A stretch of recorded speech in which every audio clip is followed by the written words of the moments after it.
Bonsoir à toutes et à tous et bienvenue dans votre journal sur KMT, LCL, FM+, et Canal Antilles, sur les réseaux Free, Orange, Numéricable, Bouygues SFR en France et dans ces régions ultra-périphériques. Voici quelques-uns des sujets que nous allons aborder ce soir. Les transporteurs du centre de la Martinique sont toujours en grève. On observe une recrudescence préoccupante de l'accidentologie en Martinique. Dans votre rubrique Votre avis compte, ce soir, vous avez répondu à la question suivante. Pensez-vous qu'un jour, la France puisse renoncer à la Martinique? En fin de journal, retrouvez le savoir et réfléchir de Roland Laouchi. La pensée du jour, l'être humain mérite de se soucier de lui-même car il porte dans son âme les germes de son devenir. Santé, les personnes qui consomment de l'eau citronnée et d'autres agrumes ont moins de risques de souffrir de maladies cardiaques à bon entendeur. Salut! Aujourd'hui, la qualité de l'air est bonne, demain il en sera probablement de même. Les transporteurs du centre de la Martinique sont donc toujours en grève, une grève qui dure désormais depuis 9 jours. Manuela Amable-Potiron, la présidente de l'Association des usagers des transports de Martinique, réclame avec force l'intervention des services publics, étatiques ou régionaux pour le rétablissement du service public. Une voiture a été prise pour cible par des tirs d'armes à feu samedi soir sur le parking du TCSP à Carrère, impliquant 3 jeunes adultes, sans qu'un bilan définitif ne soit encore communiqué par les autorités. Et au Diamant, 3 personnes ont été blessées par balle sur la plage d'Omulane samedi en soirée. Serge Letchimy, le président du conseil exécutif de la collectivité territoriale de Martinique, a réagi à l'abstention de la France à l'ONU sur la traite des esclaves africains en nous faisant parvenir la lettre qui suit. L'histoire n'est pas un vestiaire où l'on dépose ses responsabilités selon la météo diplomatique ou les intérêts du moment. Ce qui s'est joué à l'ONU en ce mois de mars 2026 n'est pas un simple débat de procédure. C'est une seconde mise en terre imposée à nos ancêtres par ceux-là même qui se disent les architectes du monde moderne. Ici, en Martinique, notre terre ne murmure pas sa douleur. Elle hurle une vérité que les chancelleries tentent encore d'étouffer sous les tapis des assemblées. Nous portons dans notre chair l'espoir que la vérité soit enfin gravée dans le marbre de l'universel, mais nous constatons avec une froide lucidité que la France a choisi le silence de l'abstention concernant la résolution qualifiant la traite des Africains et l'esclavage de plus graves crimes contre l'humanité. Cette abstention n'est pas une neutralité technique, c'est une désertion morale. Pour un pays qui se revendique le berceau des droits de l'homme et qui fut, par la loi Taubira en 2001, le précurseur de la reconnaissance de l'esclavage comme crime contre l'humanité, ce recul est une abdication historique. La mémoire n'est pas une option ou un dossier sensible. Elle est notre souveraineté. La France et ses alliés du déni ont eu peur de la vérité. Mais la vérité ne demande pas de permission pour exister. C'est donc signé Serge Letchimy, président du conseil exécutif de Martinique. La crainte d'une pénurie de carburant grandit en France. Plusieurs raffineries et dépôts sont perturbés par des mouvements sociaux.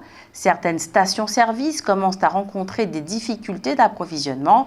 Les autorités appellent à éviter tout phénomène de ruée dans les stations. À Fort-de-France, dimanche matin, un septuagénaire a chuté d'un arbre d'une hauteur de 25 mètres dans le quartier Bois-Thibault. Le grimpe a dû intervenir pour une évacuation délicate. Une concertation publique a été lancée aujourd'hui du futur plan Sargasses 3 avec des réunions prévues au Marin et à Trinité pour associer les populations aux stratégies de lutte contre ce fléau. On observe chez nous une recrudescence préoccupante de l'accidentologie. En effet, sur les routes, plusieurs accidents ont été recensés dans la nuit de samedi à dimanche sur l'ensemble du territoire, dont un motard grièvement blessé. 2 accidents de moto distincts se sont également produits samedi au Lorrain et à Rivière-Salée, à moins d'1 heure d'intervalle, mobilisant fortement les services de... Un squelette datant du XVIIe siècle a été découvert aux Pays-Bas. Les chercheurs estiment qu'il pourrait s'apparenter à celui de D'Artagnan, le célèbre mousquetaire. L'analyse repose sur l'époque et le contexte militaire de la découverte. Des expertises sont actuellement en cours pour tenter de confirmer cette hypothèse. À Schœlcher, le conseil municipal s'est mis en place et à cette occasion, Franck Sainte-Rose-Rosemont, qui au second tour s'était allié avec le maire élu, a publié le communiqué suivant. Me voilà premier maire adjoint de notre belle ville au terme d'un très beau conseil municipal d'investiture pour lequel je veux remercier les services mobilisés depuis plusieurs semaines autour de ces élections. C'est sans aucun doute ainsi que cela devait se faire et c'est aussi le choix du maire à qui j'avais laissé toute latitude. Il a choisi, lui aussi, de respecter le verdict des urnes qui nous séparait de peu. Vous me connaissez, je serai d'une énergie sans pareille au service de Schœlcher. Est-ce que je changerai comme on me l'a tellement répété? Je ne crois pas. Si vous me voyez passer, n'hésitez pas à m'arrêter. Si je vous regarde sans vous voir, c'est que je suis dans mes pensées. On a encore pas mal de mise en place à faire début avril avant d'être pleinement opérationnel, mais on se voit très très bientôt. Le Mexique s'apprête à réduire la durée légale du travail de 48 à 40 heures par semaine. Le pays est aujourd'hui celui où l'on travaille le plus dans l'OCDE. Les salariés disposent d'un seul jour de repos hebdomadaire et de peu de congés. La réforme vise à améliorer la productivité, aujourd'hui parmi les plus faibles de l'organisation. Un juge fédéral américain a infligé un revers majeur à l'administration Trump en suspendant la refonte de la politique vaccinale portée par le ministre de la Santé, connu pour ses positions vaccino-sceptiques. L'ordonnance bloque temporairement les changements du calendrier vaccinal national et des recommandations pour les enfants que l'équipe Trump voulait alléger en réduisant le nombre de vaccins recommandés et en modifiant la composition du comité scientifique chargé de conseiller les autorités sanitaires. Le juge estime que le ministre de la Santé, Robert Kennedy, a violé les procédures fédérales en limogeant les experts de ce comité et en les remplaçant par des membres jugés trop proches de ses positions, compromettant le caractère scientifique et équilibré des décisions. Saisie par de grandes associations médicales et de soignants qui dénonçaient un risque direct pour la santé publique et la couverture vaccinale des enfants, la justice a donc rétabli au moins provisoirement les anciennes recommandations et gelé les nominations contestées. Le ministère de la Santé et la Maison-Blanche ont indiqué vouloir faire appel, mais cette décision freine de manière claire la volonté de l'administration Trump de remodeler en profondeur la politique vaccinale américaine. À Saint-Joseph, le grand marché de Pâques organisé dimanche a rassemblé artisans, producteurs et habitants autour des traditions culinaires locales. À quelques jours des festivités pascales, il a connu son succès habituel. Un sondage sur les présidentielles de 2027 affirme que le Rassemblement national sera au deuxième tour et ne pourrait être battu que par le maire du Havre, Édouard Philippe. Depuis ce samedi 28 mars, Air France n'opère plus de vols depuis l'aéroport d'Orly. La compagnie met fin à sa présence historique sur cette plateforme. Ses activités y sont reprises par sa filiale low cost Transavia. Les écologistes de la Sopamar se sont mobilisés aux Salines ce dimanche. Il s'agissait pour eux de protester contre la présence d'un troupeau de bœufs qui détériore considérablement ce site. Monsieur De Gentil affirme que la portion de terre sur laquelle se trouve le troupeau lui appartient et que, dès lors, il peut en disposer comme il le souhaite. Les militants de la Sopamar rétorquent que l'acte de propriété dont se prévaut Monsieur de Gentil n'est pas valable et qu'en tout état de cause, la partie des salines où se trouvent les troupeaux est protégée pour éviter précisément toute pollution de quelque nature qu'elle soit. La fermentation des aliments en tant que méthode de conservation remonte à 15 000 ans dans certaines régions du monde et il a été démontré que les aliments fermentés réduisent l'inflammation et les infections. La fermentation est un processus au cours duquel des micro-organismes, comme les bactéries et les levures, décomposent ensemble les glucides complexes et les protéines en forme plus simple et plus digeste. Le processus de fermentation permet non seulement de prolonger la durée de conservation des aliments, mais aussi d'améliorer leur contenu nutritionnel. Pendant la fermentation, les micro-organismes bénéfiques produisent des vitamines et des minéraux essentiels. Or, en Afrique, où ils revêtent une grande importance culturelle, les aliments fermentés sont traditionnellement très utilisés. Parmi les divers fruits originaires d'Afrique, le baobab et le maroula sont les fruits fermentés les plus populaires. Leur fermentation améliore leur teneur en protéines et en fibres et contribue à la régulation de la glycémie. Le millet, le maïs, le riz africain et le sorgho, les céréales les plus fermentées en Afrique, peuvent eux aussi contribuer à réduire la glycémie et le cholestérol notamment. Sur le continent, de nombreuses boissons traditionnelles qui ont souvent une signification culturelle sont produites par la fermentation à base de sorgho ou de maïs en Afrique du Sud et au Zimbabwe, de millet et aromatisé avec du lait au Kenya, d'un mélange de sorgho, de maïs et de millet au Ghana. Au Soudan et au Nigeria, on consomme des pâtes de céréales et des boissons crémeuses fermentées. Au Nigeria, les boissons à base de céréales fermentées sont largement utilisées pour lutter contre la diarrhée chez les jeunes enfants. La fermentation du sorgho et du millet fournit en effet des nutriments essentiels et favorise la santé métabolique et intestinale.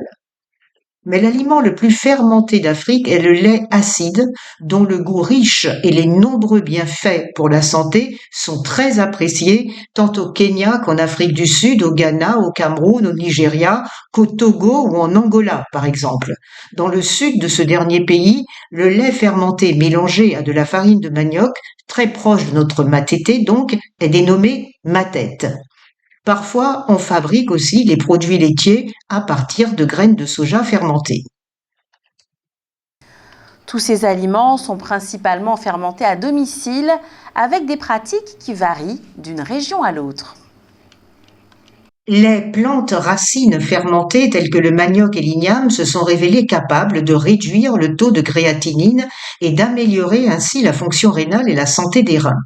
Cela suggère que le processus de fermentation non seulement enrichit ces plantes racines en probiotiques, mais favorise également de meilleures réponses physiologiques dans le corps.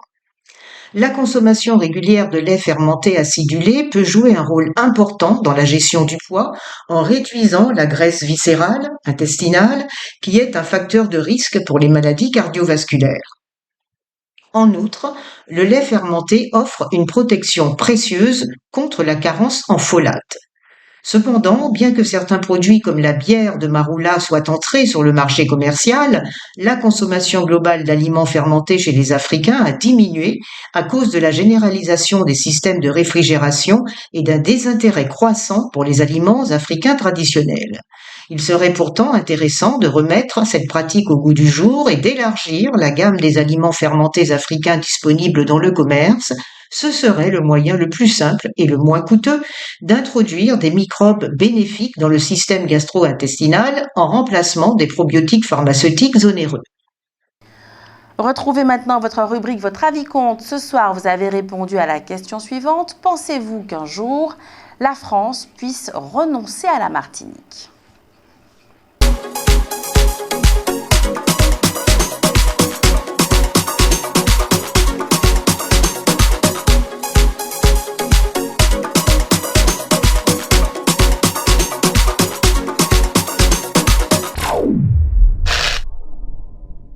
Pensez-vous qu'un jour la France puisse renoncer à la Martinique?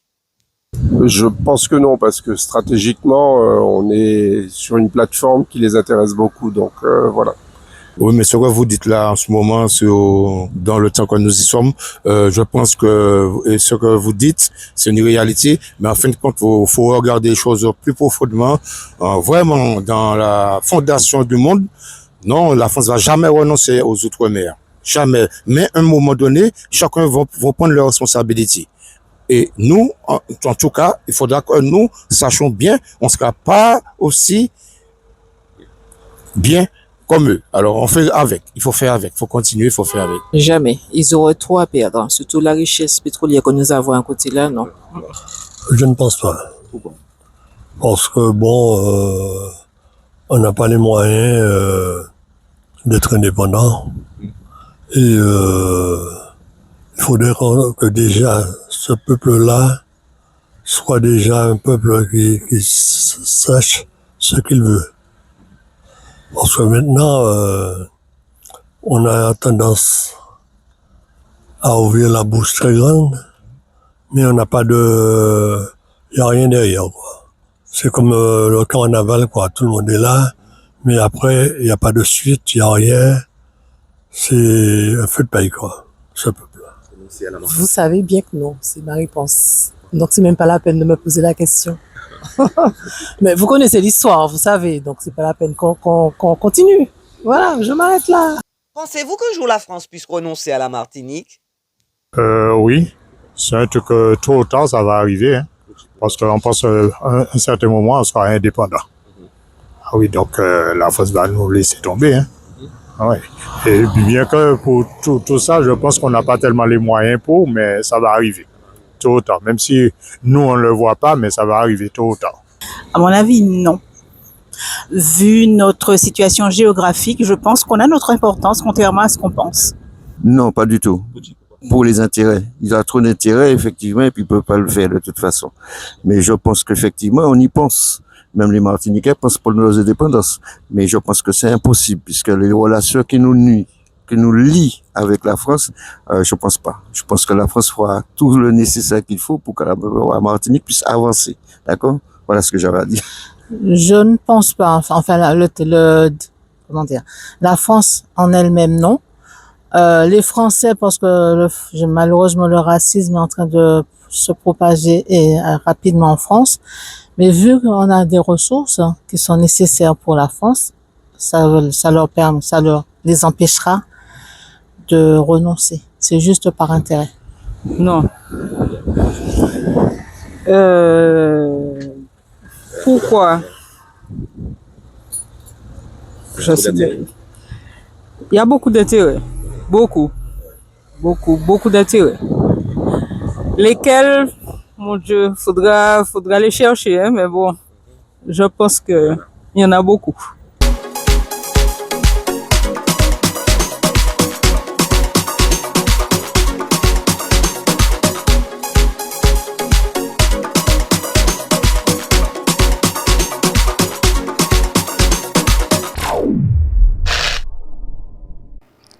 Passons au savoir et réfléchir de Roland Laouché. Il s'intitule ce soir « La France, l'argent et nous ».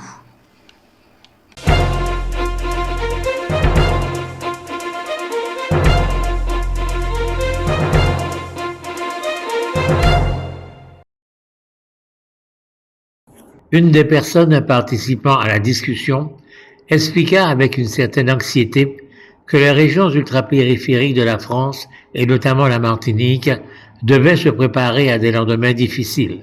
Selon lui, nous sommes en train de préparer un avenir lamentable à nos enfants, alors même que nos parents, à nous ont au contraire laissé en héritage une situation exceptionnelle qui n'existe nulle part ailleurs et que beaucoup nous envient. En effet, nulle part dans le monde, a-t-il expliqué, on ne bénéficie d'un tel niveau de vie sans ni ne posséder ni ne produire la moindre richesse. Et nous préparons cet avenir lamentable à nos enfants, ce sont ses propres mots, tout simplement en réclamant un nouveau statut, celui de l'autonomie. Selon cette personne, la France va sauter sur l'occasion pour trouver un moyen de dépenser pour nous beaucoup moins d'argent, ce qui, évidemment, réduirait notre train de vie. Or, il se trouve que l'économiste guadeloupéen Jean Marinol s'est longuement penché il y a quelques jours sur cette problématique. Une problématique qui est en réalité la suivante. La France a-t-elle plus intérêt, nous concernant, à ce que rien ne change, ou a-t-elle intérêt, au contraire, à ce que les choses changent? Écoutons Jean Marinol à ce propos. La question du coût réel que représentent la Guadeloupe et la Martinique pour la France, à l'aune de ce qu'elle rapporte à la nation, revient régulièrement dans le débat public, souvent sous une forme caricaturale ou instrumentalisée. Ainsi, force est de mettre en exergue un élément important qui alimente régulièrement les malentendus autour de ce que rapporteraient réellement les Antilles à la France. L'idée est très répandue, mais totalement erronée, selon laquelle les importations de biens produits en métropole, voitures, produits manufacturés, matériaux ou marchandises diverses, enrichiraient exclusivement l'Hexagone. Or, la réalité fiscale est tout autre. La majeure partie de ces produits importés est soumise à l'octroi de mer et à l'octroi de mer régional, deux taxes perçues localement et destinées à financer les communes et les régions et collectivités ultramarines. Ainsi, loin de constituer un transfert automatique de richesse vers la métropole, la consommation de biens importés depuis la France génère aussi des recettes pour le budget des collectivités locales antillaises. En 2024, l'ensemble des départements et territoires d'outre-mer a rapporté environ 3,6 milliards d'euros à l'État français, essentiellement via les droits de douane, les taxes spécifiques et autres recettes fiscales. À l'échelle plus restreinte des Antilles, les retombées économiques directes tournent autour de 2 milliards d'euros par an, notamment par le commerce, le tourisme et certaines ressources naturelles. Mais les dépenses publiques engagées par la France en faveur des DOM-TOM en 2024 atteignaient, elles, 28 milliards 700 millions d'euros. À première vue, la balance semble donc clairement déséquilibrée. Mais la réalité est plus subtile, car ce chiffrage agrège, sans distinction, l'ensemble des missions régaliennes de l'État: éducation, justice, police, santé, sécurité civile, des services incontournables dans tous les départements français et pas seulement dans les régions ultra-périphériques. Nous y reviendrons demain, si vous le voulez bien.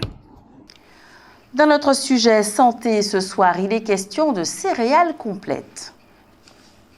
Les céréales complètes protègent le cœur. Cette étude a porté sur plus de 110 000 personnes, hommes, femmes et enfants, indemnes de toute pathologie au moment de leur recrutement et suivies entre 1986 et 2010. Elle conclut que plus la consommation de céréales complètes est élevée, plus le risque de décès diminue. Ainsi, une consommation quotidienne de 28 grammes de céréales par jour entraîne une baisse du risque de mortalité précoce de 5%. Quant à la mortalité cardiovasculaire, elle chute de 9%. Le risque de diabète est également diminué chez les consommateurs de céréales complètes les plus assidus. En revanche, aucun abaissement du risque de cancer n'est constaté dans cette étude. Les maladies cardiovasculaires représentent l'une des premières causes de mortalité. Enrichir son régime alimentaire en céréales complètes aurait tout simplement pour effet d'allonger l'espérance de vie. À noter que le programme Nutrition Santé prône également les versions complètes, lesquelles sont considérées comme les céréales les plus intéressantes pour la santé. Pour augmenter leur part dans votre alimentation quotidienne, évitez les pains blancs par exemple en achetant plus systématiquement tous les jours la célèbre baguette et privilégiez les versions complètes pour le riz,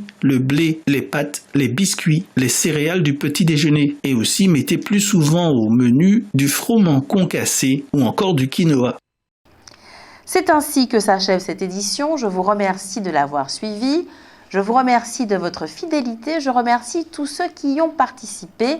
Jordan Adélaïde, Jean-Michel Césaire, Jenny Georges, Alain Jean-Paul, Daniel Diaz, Getty Galva, Sarah Verne, Hugues Blandy, Marie-Josée Joseph et Roland Laouché. Ce journal est diffusé à 18h30, 20h, 22h et demain à 6h25. Il est également disponible en multidiffusion sur Canal Antilles, sur les réseaux Free, Orange, Numéricable et Bouygues en France. Vous pouvez bien entendu revoir cette édition sur kmttelevision.fr. Je vous souhaite une excellente soirée en notre compagnie et que Dieu garde la Martinique.